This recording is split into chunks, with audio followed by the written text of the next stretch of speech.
नमस्कार साथियों, मैं हूं अनु ठपकियाल। साथियों, आज हम उस नदी की बात कर रहे हैं जिसका नाम सुनते ही आस्था भी जागती है और साथ ही साथ जागती है किसी अनिष्ट की आशंका भी।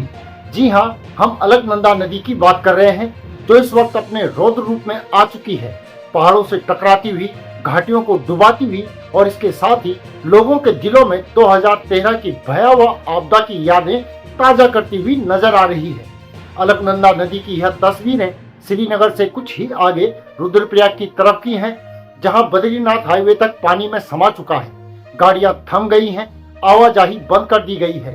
अलकनंदा का यह जल स्तर इतना बढ़ चुका है कि मिनी गोवा बीच कहलाने वाला इलाका पानी में डूब गया है। लेकिन इन सब के साथ जो सबसे बड़ी चिंता की वजह है वह है धारी देवी का मंदिर। उत्तराखंड की रक्षक माने जाने वाली माँ धारी देवी, जिनका स्वरूप दिन में 3 बार बदलता है, वही धारी माँ आज मानो अलकनंदा के आमने सामने खड़ी है। स्क्रीन पर आप देख सकते हैं कि अलकनंदा की उफनती लहरें किस तरह मंदिर के प्लेटफार्म को छू रही हैं। ऐसा लगता है मानो नदी माँ धारी देवी से मिलने के लिए बेचैन हो उठी हो, और इससे एक श्रद्धा का भाव आता है तो वहीं दूसरी ओर भय भी लग रहा है। आस्था और अनिष्ट, यह दोनों ही भाव इस वक्त स्थानीय लोगों के मन में एक साथ उमड़ रहे हैं। साथियों, माँ धारी देवी का इतिहास अद्भुत है।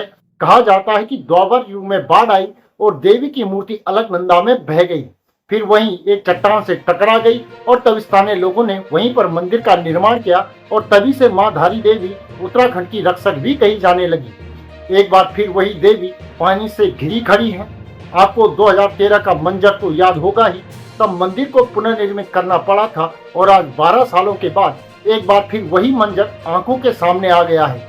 यही वजह है कि इस वक्त श्रीनगर और आसपास के लोग भारी चिंता में हैं। जिनके घर और कारोबार नदी के किनारे या आसपास हैं, वो लोग पल पल खौफ के साये में जी रहे हैं। साथ ही मौसम विभाग का अलर्ट भी राहत देने वाला नहीं है।